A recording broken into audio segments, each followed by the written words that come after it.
मई में वो बढ़ गई है कथा थोड़ी, अभी बता दें। अच्छा सुनो, नंबर 1, किसी का हाथ आप लोग देखें तो हाथ पकड़े और बड़ी स्टाइल से पकड़े। आपको आता कुछ ना हो, बस आप थोड़ी देर ऐसे करते रहे। भैया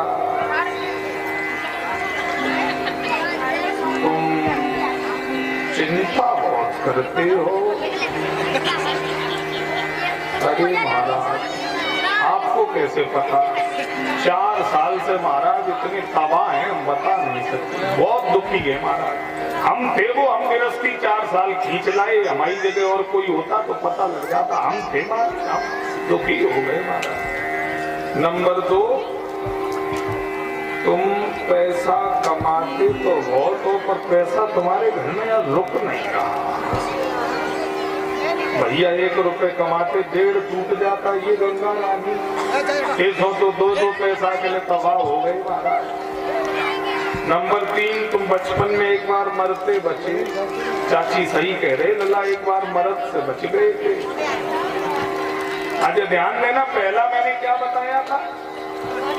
बोलो, चिंता बहुत करते हो। अच्छा ये बताओ, दुनिया में ऐसा कोई है जो चिंता ना करता हो? कोई पत्नी की, कोई पति की, कोई पैसे की, कोई दुकान की, कोई घर की, कोई मकान की। यहाँ दुनिया चिंता में मरी जा रही, वो अपनी लगाए कि तुम चिंता बहुत करते हो। ऐसा कोई है जो चिंता ना करता हो? बोलो, इसमें क्या नई बात है? नंबर 2 क्या बताया था? कमाते बहुत पर रुकना नहीं। ध्यान से सुन लो, पैसा अगर रुकने के लिए बना होता तो वहीं रुक जाता जहां बना था। जब वहां नहीं रुका तो इसका मतलब है ये कहीं रुकने वाला। नंबर 3, बच्चे दिन भर बाथरूम में रपट रपट गिरते हैं। ऐसा कोई बच्चा नहीं जो बचपन में गिरा ना हो। चौथी बात तो भूल ही गए, चौथी भी सुन लो। एक इतना बड़ा डिब्बा होगा और डिब्बे में तमाम रंगीन पत्थर भरे होंगे। एक पत्थर निकाल के ये तुम्हें देंगे और कहेंगे ले अपने लड़के के बांध देना। लड़का के सब गिरा ठीक। अब एक पत्थर में तुम्हारे गिरा ठीक और हम देख रहे 2 साल से डिब्बा भरे, ये साइकिल पे गली गली मारे मारे फिर रहे, इनके आज तक ठीक नहीं। तो ऐसे लोगों से सावधान रहिए। हाँ, अंधविश्वास में नहीं पढ़ना चाहिए। एक जगह की घटना है, मैं दिल्ली कथा करने गया, वहां लोग बता रहे थे कोई आया होगा और उसने कहा अपने घर का जेवर दूना करवा लो। एक माता जी पड़ गई चक्कर में, आटा मड़वाया, हल्दी चावल अगरबत्ती सब रखवाया और कहा कि अपने घर का सब जेवर उठा लाओ। वो लालच में कि दूना हो जाएगा तो उठा लाओ। आटे में रखवा दिया। बोले आंख बंद करके बैठो, तब तक आंख मत खोलना जब तक हम ना कह दें। और आंख अगर बिना मेरे मर्जी के खोली तो जेवर गायब हो जाएगा। तो वो डर के मारे आंख बंद करें कि हम अपनी तरफ से न खोलें और तब तक वो दूना करके निकल गए। हाँ, तो भोले बाबा ने ज्योतिषी का भेष बनाया। कभी ये दासी हाथ दिखाए, कभी वो दासी हाथ दिखाए। दौड़ करके आई है दासी, चलो यती जी खुल गए, आज तुम आए भाग्य। सुराज महल में देखियो राम लला ओ हाथ। बाबा राजभवन में गए हैं।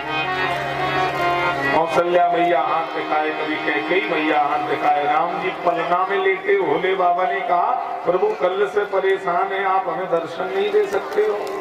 राम जी बोले घबराओ मत, जीव एक बार मेरे दरवाजे आ जाए फिर मिलने की जिम्मेदारी मेरी बन जाती है। राम जी पलना में रोने लगे।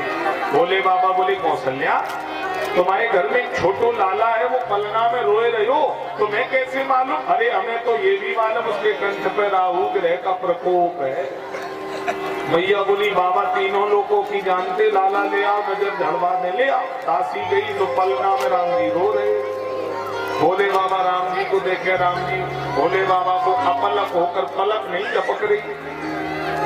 मैया ने कहा लाला के गिरा। भोले बाबा बोले वैसे तो ठीक है, पर एक पैर की रेखा थोड़ी गड़बड़ है, इसका पैर कभी घर में नहीं रुकेगा। बाबा कोई उपाय है, मेरे जैसा सिद्ध संत अगर तुम्हारे बेटे का पैर 3 बार अपने माथे पे रगड़ दे तो कुछ रेखा सीधी हो जाएगी। कौशल्या जी ने कहा हम तुम्हारे जैसा कहाँ ढूंढेंगी बाबा, तुम बुरा ना मानो तो रगड़ लो। भोले बाबा ने कहा इसीलिए तो बैठे खूब रगड़ा। राम जी बोले गलत बात है, अपना काम बना लिया और हमारी रेखा खराब कर दी और कह दिया हम घर नहीं रुकेंगे। तो सुनो, रुके हम अगर घर ना तो हम रहने तुम्हें भी कैलाश पर्वत पे न दें। हनुमान चालीसा की चौपाई है। संग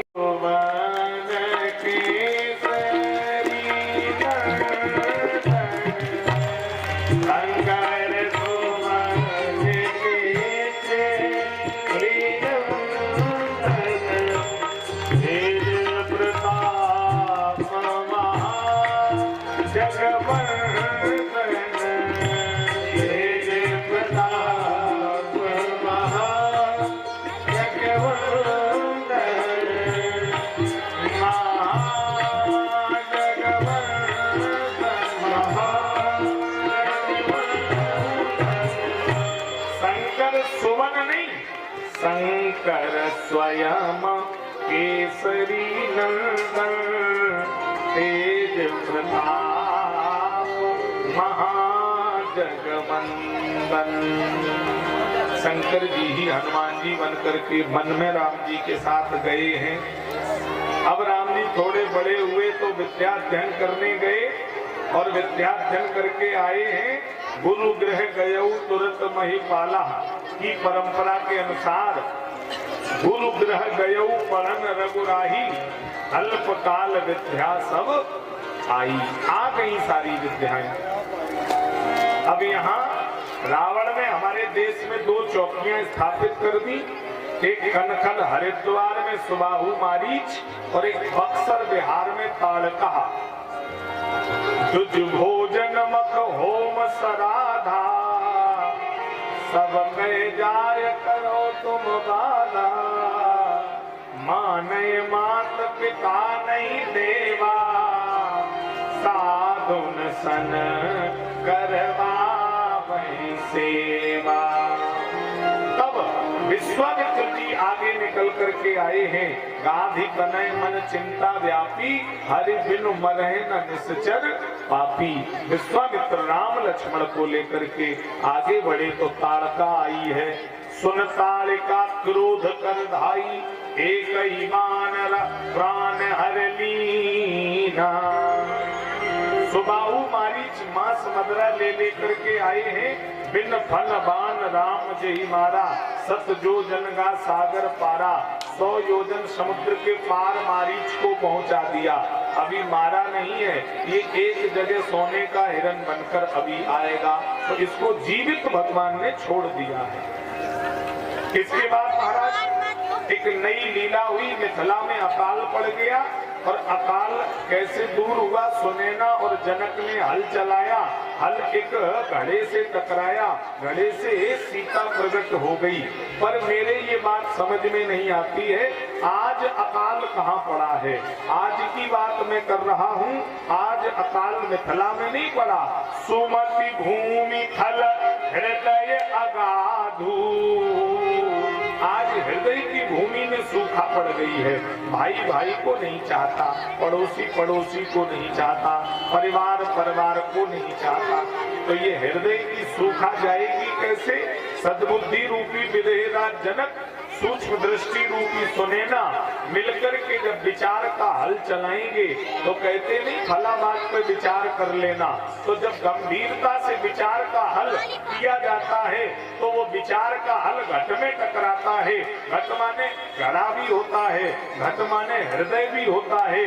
जब विचार का हल हमारे सूखे हृदय में टकराता है तो सूखा हृदय भक्ति रूपी सीता से भर जाता है और उस घड़े में सीता प्रकट हो जाती है। ये इस कथा का आध्यात्मिक तात्पर्य है। मिथिला में धनुष यज्ञ का आयोजन है। गुरु जी के पास चिट्ठी आई है, दोनों भैया धनुष यज्ञ में जा रहे हैं।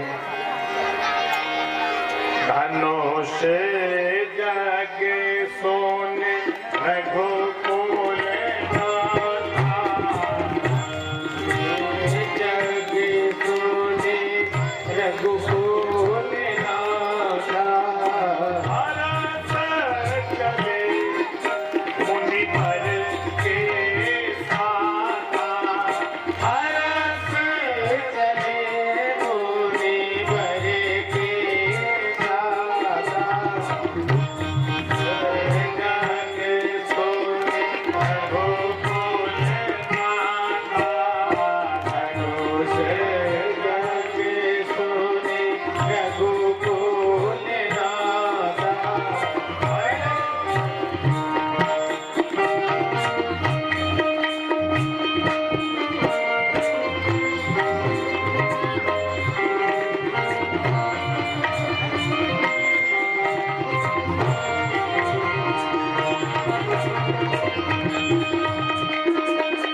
साथ गए हैं।